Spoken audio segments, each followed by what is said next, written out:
I've spent my life watching people, studying their movements, their expressions, their words, or the lack of them. It's part of the job when you work in security. You get good at reading the subtle shifts, the inconsistencies, the things that don't add up. I always thought that skill set would protect me, but I never imagined I'd need to turn it inward, on my own home, on my wife, Jenny. That evening started like any other. My shift ended late, as it often did, and I stopped by the corner store to grab some milk we didn't really need. It was just an excuse to put off going home. Lately, the house felt different. Quieter, yes, but also colder. Like the warmth that once made it ours had been quietly siphoned away. When I pulled into the driveway, the first thing I noticed was the glow of a dim light in the upstairs window. That was odd. Jenny usually waited for me downstairs, curled up on the couch with her book or scrolling through her phone. She hated being alone at night. For a second, I thought maybe one of the kids, Ellie or Max, had woken up, but then I remembered they were staying at my parents' for the weekend. It was just Jenny and me. I grabbed my bag from the passenger seat and made my way to the door, juggling my keys with one hand while balancing the grocery bag in the other. The house was quiet when I stepped inside, eerily so. No television, no music, not even the faint hum of the dishwasher. Just the faint creak of floorboards upstairs. "Jenny?" I called out, setting the milk down on the counter. No response. My voice echoed slightly, bouncing off walls that suddenly felt too bare. I moved towards the staircase, my steps careful, quiet. The air felt heavy, like it had weight to it. As I reached the top, I noticed something strange, the soft sound of a voice. No, two voices. One of them was Jenny's, unmistakable in its softness, a tone she used when she thought no one else could hear. The other voice was deeper, a man's, and it made the hairs on the back of my neck stand up. I froze halfway up the stairs. My hand gripped the banister so tightly that my knuckles turned white. I felt like an intruder in my own home. The voices grew clearer as I climbed. Hers was light, playful. His had a familiarity to it that I couldn't place, and I hated it for that. The laughter that followed, her laughter, was what cut the deepest. It was the kind I hadn't heard in months, maybe longer. Not for me. The door to our bedroom was slightly ajar. A sliver of light spilled out into the hallway, and I moved closer, silently, each step heavier than the last. I could hear every breath I took, every thud of my heart against my ribs. The voices on the other side of the door were clearer now, punctuated by pauses that I didn't want to think about too deeply. Then came the laughter again, soft and intimate, and something inside me snapped. I pushed the door open, not fully, just enough to see. Enough to confirm what I already knew but still didn't want to believe. Jenny was lying on the bed, her head tilted towards a man I didn't recognize. He was shirtless, propped up on one elbow beside her, and his hand rested casually on her hip, just under the hem of her shirt. She laughed again, and it was like a knife twisting in my chest. The room felt like it had shrunk, the walls closing in around me, choking the air out. For a moment, I didn't feel anything.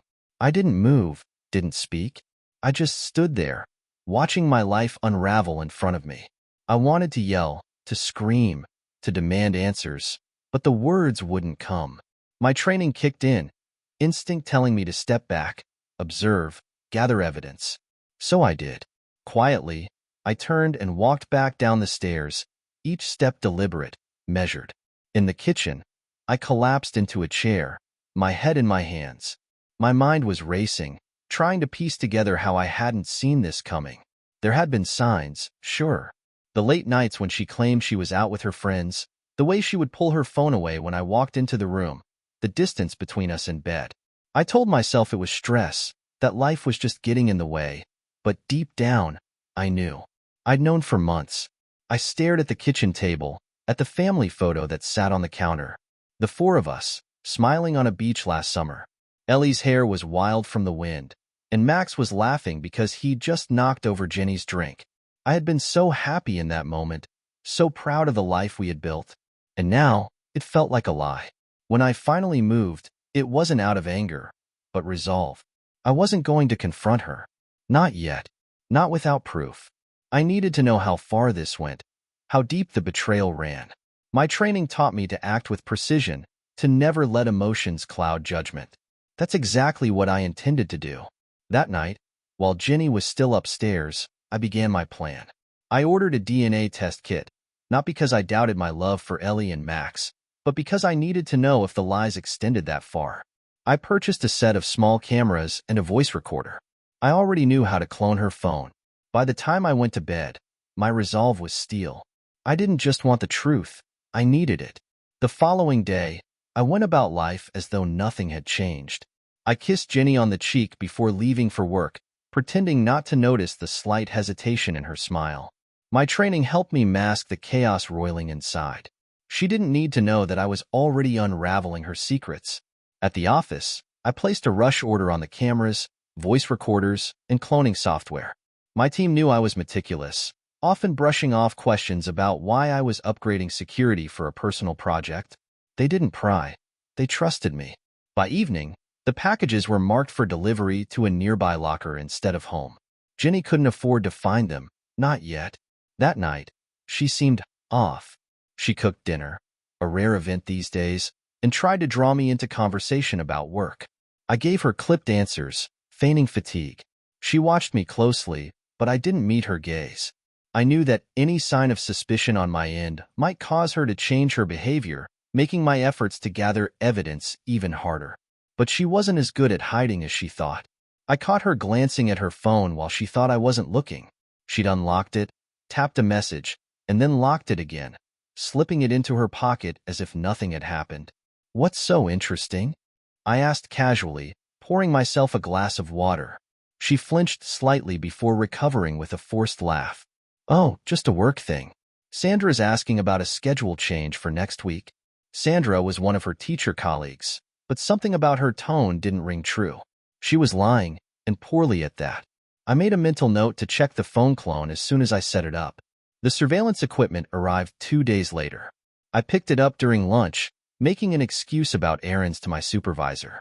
Back at home that evening, after Jenny and the kids had gone to bed, I installed the first set of cameras.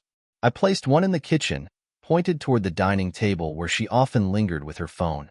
Another went into the living room, carefully tucked into a corner bookshelf. The last and most vital one I set up in our bedroom. I angled it to capture the entire room, knowing that any confrontations, or, God forbid, visits, would likely happen there. I also cloned her phone that night. I'd done it dozens of times in my work, but this felt different, more personal. Her phone was charging in the kitchen when I connected the device. Within moments, I had full access to her messages, emails, photos, and call logs. My pulse raced as I worked, equal parts adrenaline and dread. What would I find? Did I even want to know? The first scan of her text messages revealed nothing unusual, at least not on the surface. Most were mundane exchanges with friends and colleagues, conversations about school events, and updates from her mother. But then I saw a contact listed as S, with a string of short, seemingly innocuous messages. "Can't talk now. Later? Usual spot tomorrow? I miss you." My chest tightened. There were no photos, no explicit messages, but the tone was unmistakably intimate. I scrolled further back and noticed the messages became more frequent during the weekends the kids stayed with my parents. "Who the hell is S?" I muttered under my breath. My DNA test kits arrived the following day. Testing Ellie and Max wasn't easy. They thought it was a fun science project, but the guilt gnawed at me. Ellie giggled as I swabbed her cheek, asking if it was for work. "Something like that," I told her, smiling through the ache in my chest. Jenny remained oblivious, though I noticed she was spending more time running errands. Each trip stretched longer than the last, and she returned home with vague excuses. "Traffic was awful," she'd say, or, "I stopped for coffee and lost track of time." On the evening of her latest errand, I retrieved the footage from the cameras. I fast-forwarded through hours of mundane activity, Jenny cooking, folding laundry, texting at the table. Then, in the footage from the bedroom camera, something caught my attention. It wasn't Jenny, but her bag. She rummaged through it, pulling out a second phone. My breath caught. It was sleek, newer than her usual device, and one I'd never seen before. She tapped on the screen, typed something quickly, then hid it in the vent above the closet. I replayed the clip several times to be sure. Jenny had a burner phone. Whatever she was hiding, it was bigger than I had imagined. The next morning, after Jenny left for work, I retrieved the burner phone. The vent was high, and I had to use a step stool, but there it was, tucked neatly in a small, fabric pouch. I handled it like a live grenade, carefully powering it on. There was no passcode, a mistake, or confidence in her hiding spot. The phone held a goldmine of information. Messages from S flooded the screen, each one bolder than the last. Last night was incredible. I can still feel you. Are we still on for Friday? Same hotel? Hotel? My mind reeled. She hadn't just brought him into our lives. She had carved out spaces for him, places where I had no presence, no control. I dug deeper, finding a calendar app with cryptic entries, workout, errands, and meeting. Cross-referencing these with her regular phone, I noticed the overlap.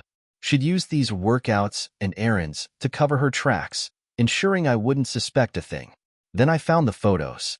Jenny and a man, mid-30s, dark-haired, and smugly attractive. He had his arm around her waist in one shot, his lips brushing her cheek in another. They were smiling, happy, the kind of happiness that used to be ours.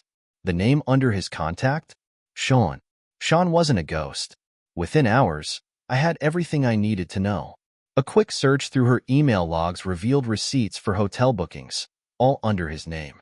I dug deeper, piecing together fragments of his identity. He worked at a nearby real estate firm, single, no kids. And worst of all, I recognized him. He'd been at our block party a few months back, chatting casually with neighbors while I manned the grill. I remembered how Jenny had lingered near him, laughing at something he'd said. I thought nothing of it at the time, just another friendly face in the crowd. How blind I'd been. Confrontation was no longer a question of if, but when. Still, I wasn't ready to strike. I needed to ensure that every loose end was tied, that no detail could be dismissed. This wasn't just about catching her. It was about reclaiming control of my life. And so, I waited, watched, prepared. The DNA test results would arrive in a few days, and I'd have every piece of the puzzle in my hands. But even as I sat in the growing darkness of my marriage, something told me this wasn't the end. Sean was a symptom, not the disease. And Jenny's betrayal ran far deeper than I dared to imagine. The DNA results came in on a Friday, arriving in an unassuming email as I sat at my desk at work. My heart pounded as I clicked it open, the words swimming in front of my eyes. Ellie, 99.99% match. Relief flooded me, a brief respite in an ocean of chaos. But then, I scrolled further. Max, 0% match. The room seemed to close in around me. Max, my son, the little boy who clung to my leg when he scraped his knee, who begged me for one more story at bedtime, wasn't mine. My breath caught in my throat, anger and heartbreak twisting together into something sharp and unbearable. I forced myself to keep reading. The results didn't leave room for doubt. Max wasn't my biological child. The truth was staring back at me, cold and clinical. Jenny's lies hadn't just infiltrated our marriage. They had shaped the very foundation of my family. The thought of confronting her then, and there was almost overwhelming, but I knew better. Storming into our house with fury wouldn't undo the damage. It wouldn't bring me clarity. No, I needed to keep pushing. If I wanted the truth, I had to let the web unravel completely. That night, I pretended everything was normal. Jenny came home late again, a flimsy excuse about running into an old friend delaying her. I didn't ask for details. I nodded, smiled, and even helped her set the table for dinner. I watched her as she laughed with the kids, her ease a stark contrast to the storm raging inside me. How could she sit there so comfortably? How could she look me in the eye and not flinch? Later, while she showered, I retrieved the burner phone from the vent once more. Sean's messages were piling up, increasingly bold now that their secret seemed safe. Can't wait for Sunday. This time, no rushing. The date matched one of her calendar entries, errands. My jaw clenched as I scrolled through the rest. They'd been meeting for over a year. Hotels, restaurants, even an anniversary dinner. Our anniversary dinner. She told me she had to work late that night. I'd spent it eating takeout alone while she celebrated with him. There was something else, though. A thread buried deep in the messages. References to someone else, a third person. Sean, does he suspect anything? He'd lose his mind if he knew about us. Or the other thing. Jenny, no. He doesn't know. And he won't. Sean, you're sure? Because this isn't just about us anymore. What other thing? My mind raced. Was there another man? Another betrayal waiting to surface? Or something worse? Something I couldn't yet comprehend? I copied the messages to my laptop, determined to piece it together. The next morning, I told Jenny I'd be working late, giving me time to follow her. She left the house mid-morning, dressed casually, but with the kind of attention to detail she rarely showed anymore. I tailed her car at a distance, careful not to be seen. She drove across town, pulling into a small boutique hotel I hadn't noticed before. I parked a block away and waited. 15 minutes later, Sean appeared. He strode into the hotel with the confidence of a man who didn't think twice about his actions. I felt a surge of rage, but stayed rooted in my seat. This wasn't the time to confront them. Instead, I waited until they left, an hour later, laughing as they walked to their cars. Sean kissed her on the cheek, lingering just long enough to make my blood boil. Then they parted ways, oblivious to the fact they were being watched. I followed Sean this time, curious to see where he went. He drove to a suburban office building, unremarkable except for the name on the sign out front. Hartman Financial Services. Something clicked in my brain. One of Jenny's more recent excuses had involved consulting a financial planner. Was Sean her planner? Or was this just another lie she'd spun to cover her tracks? Back home, I dug into Sean's life with everything I had. Hartman Financial Services specialized in family wealth management, and Jenny had mentioned us needing to diversify our savings after my last raise. A sick feeling settled in my stomach. I pulled up our joint accounts, combing through months of transactions. Sure enough, there were withdrawals I didn't recognize. Small amounts at first, then larger ones. Thousands of dollars funneled into an account I didn't know existed. It wasn't just money. Jenny had given Sean access to our finances, likely under the guise of planning for our future. My future, however, had been rewritten without my knowledge. When Jenny returned home that evening, I was already waiting. I watched her as she breezed through the door, her bag slung casually over her shoulder. Long day? I asked, my voice calm, betraying none of the fury boiling beneath the surface. She paused, glancing at me like she was trying to gauge my mood. Yeah, work's been hectic. I nodded, giving her no indication of what I knew. Instead, I smiled and stood, brushing past her with a kiss on the cheek. Take a shower, I said. You'll feel better. While she showered, I slipped her burner phone back into the vent, ensuring it was exactly where she'd left it. Then, I returned to the living room, sipping my beer as if the day had been entirely uneventful. I was playing the long game now. Jenny thought she had the upper hand, that her secrets were safe. But what she didn't know was that her carefully constructed house of lies was about to collapse, and I would be there to watch every last piece fall apart. This wasn't just about betrayal anymore. This was about reclaiming control, and I wasn't done yet. Not even close. The morning after following Jenny to the hotel, I sat at the kitchen table, staring at my coffee. It had long gone cold, but I didn't care. I wasn't thinking about caffeine. I was thinking about the burner phone, the secret bank account, and the DNA results. My life had become a series of cruel revelations, each one worse than the last. But I wasn't just going to sit there and let it crush me. Jenny walked into the kitchen, her hair damp from her morning shower, and kissed me on the cheek like nothing had happened. I'm heading to the gym, she said, grabbing her water bottle. The gym. Another lie. I smiled, forcing myself to act normal. Have a good workout. She left without a second glance, her car pulling out of the driveway moments later. The moment she was gone, I got to work. I started with the financials. The withdrawals from our joint account were only part of the story.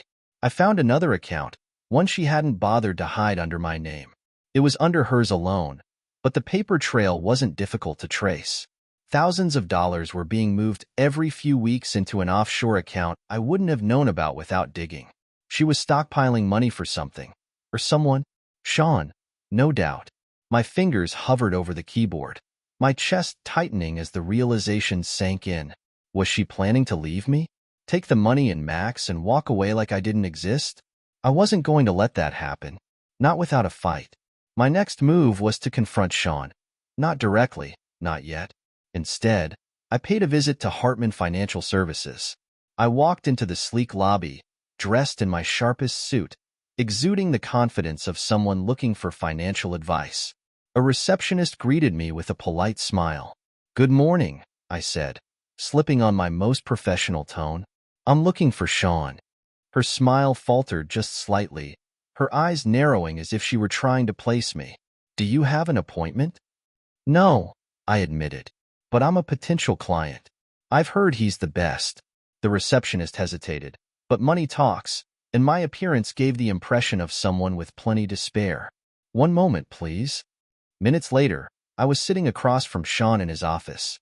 Up close, he was everything I expected. Slick, charming, confident.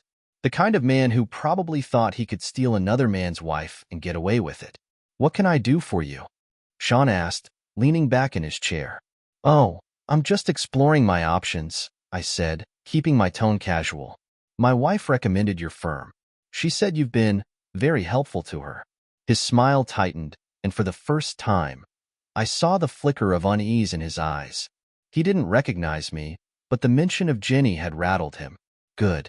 We talked numbers, investment strategies, and long-term goals, all while I studied him. His overconfidence was his weakness. He didn't suspect a thing. As I left his office, shaking his hand, I couldn't help but picture that same hand on my wife's waist. The thought made me clench my jaw, but I forced myself to smile. "I'll be in touch," I said. I wouldn't. Back home, I reviewed the footage from the cameras I'd installed. There was nothing damning, yet, but the bedroom footage showed Jenny retrieving the burner phone from the vent, her expression unreadable.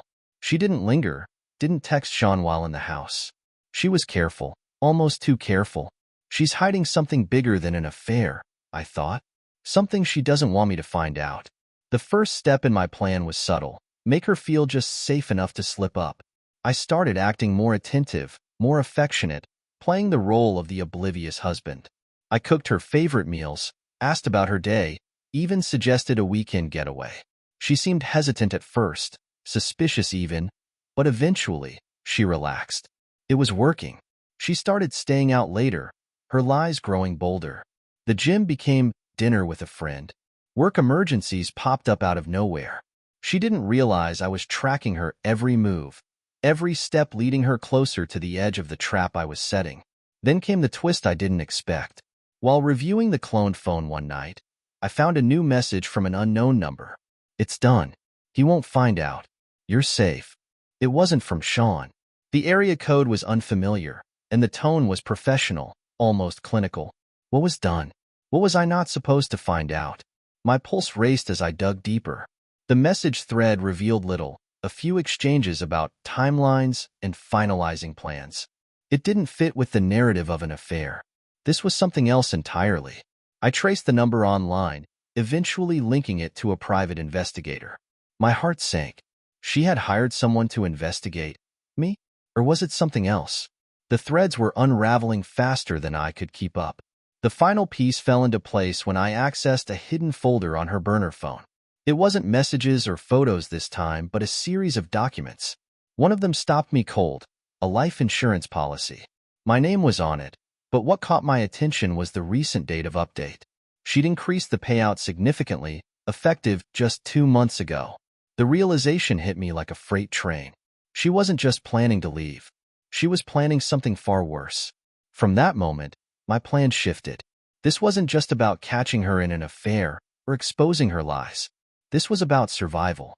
I reached out to a few trusted contacts from my years in security, people who owed me favors. I needed to know exactly what Jenny and Sean were planning, and fast. The next few days were a blur of preparation. I started transferring money into a separate account, ensuring that if Jenny tried to clean me out, she'd find nothing. I secured copies of the documents I'd found, backing them up in multiple locations. I even installed a GPS tracker on her car, a move that felt invasive but necessary. I wasn't just going to confront her. I was going to destroy the entire web of lies she had spun. And if she thought she could outsmart me, she was about to learn how wrong she was. The confrontation was coming. I could feel it in my bones. But I wasn't going to rush. Jenny had spent months, maybe years, deceiving me. I could wait a little longer to watch her world come crashing down. Revenge is best served cold, but I wanted mine served with precision, delivered in such a way that Jenny wouldn't even realize what hit her until it was too late. The more I uncovered, the more certain I became that her betrayal went far beyond infidelity. Sean was a pawn in her game, just like I had been, and whatever she was planning, it involved more than just escaping with my money. I wasn't going to let her win. The day started like any other. Jenny was at work, the kids were at school, and I was at home, working remotely. In truth, I was finalizing every last detail. Over the past week, I'd made some adjustments, small, unnoticeable changes that would alter the course of her life forever. Bank accounts were drained, credit cards canceled. I'd filed a quitclaim deed for the house, removing her name from the property. The insurance policy she'd updated?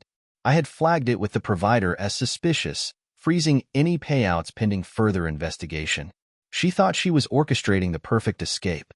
What she didn't know was that I'd already dismantled every piece of her plan. By the time Jenny walked through the door that evening, I was ready. She greeted me with her usual detached smile, tossing her keys onto the counter. "Hey," she said casually, "what's for dinner?" "Thought we'd try something different," I replied, my voice calm, betraying nothing. "Oh, I made reservations." Her eyebrows lifted, surprised but pleased. "Really? Where?" "You'll see." The restaurant was one of the nicest in town, a place we rarely went because of how expensive it was. Jenny looked radiant, dressed in a way that made my stomach churn. I knew she wasn't dressing up for me. As we sat across from each other, sipping wine and exchanging small talk, I watched her closely. She was comfortable, confident. She believed she had me fooled. I let her think that, playing the role of the doting husband one last time. Halfway through dinner, I leaned forward, resting my elbows on the table. "There's something I need to tell you," I said, my tone serious. Her expression shifted slightly, curiosity flickering in her eyes. "What is it?" "I know about Sean." The words landed like a thunderclap. Her face paled, the color draining so quickly it was almost comical. What are you talking about?" she stammered, attempting a weak laugh. I held her gaze, letting the weight of my knowledge settle in. "Don't insult me, Jenny. I know everything. The burner phone, the hotel meetings, the money you've been siphoning from our accounts. And let's not forget the insurance policy you updated right before you started planning your little exit strategy." Her jaw tightened, panic flashing across her face. She opened her mouth to speak, but I cut her off. "You've been lying to me for years, but it ends tonight." Her eyes darted around the room, as though looking for an escape. "John, please, let's talk about this at home." "No," I interrupted. "We'll talk about it here. Because after tonight, there won't be anything left to talk about." I reached into my jacket and slid a manila envelope across the table. "Open it." Her hands trembled as she pulled out the contents. Printed messages between her and Sean, bank statements showing her transfers, photos of her with him at the hotel. The piece de resistance was a copy of the DNA results for Max. Her breath hitched audibly as she read them. "Max is my son," I said, my voice steady, though it felt like acid in my throat. "Biology doesn't matter to me. But the fact that you lied, that you let me believe he was mine, that you let me love him while keeping the truth from me, that does." Tears welled in her eyes, but I felt no pity. She had made her choices. "I can explain." "No, you can't." I leaned back, folding my arms. "Here's what's going to happen. When we get home, you're going to pack a bag and leave. I've already filed for divorce, and you'll be served by the end of the week. You'll get nothing. Not the house, not the money, and certainly not the kids. You can explain to Sean why you're suddenly broke and homeless." Her tears spilled over, but I didn't stop. "I've also forwarded everything to the school board. I doubt they'll look kindly on a teacher who's been siphoning money from her family to fund her affair. You'll be lucky if you keep your job." "John, please," she whispered. "Don't beg," I snapped. You didn't beg for my forgiveness when you were sneaking around behind my back. You didn't beg for my trust when you lied to my face every day. So don't beg now." Her sobs grew louder, drawing the attention of other diners. I didn't care. Let them see her for what she was, a liar, a manipulator. When we got home, she tried one last desperate gambit. "I'll fix this," she pleaded, grabbing my arm as I turned to leave the room. "I'll do whatever it takes." "Oh, you've already done enough," I said, pulling away. Upstairs, I locked myself in Max's room. I sat by his bed, watching him sleep, my heart breaking anew. He wasn't mine by blood, but he was still my son. I would fight for him and Ellie, no matter what it took. Downstairs, I heard the sound of Jenny packing her things, her sobs punctuating the silence. It was over. The next morning, she was gone. The house was eerily quiet, but for the first time in months, I felt a strange sense of peace. Jenny thought she had destroyed me, but she'd underestimated just how far I was willing to go to protect what mattered. This wasn't just revenge. This was justice. And that's how it ended. If you enjoyed this story, don't forget to subscribe, like, and comment your thoughts below.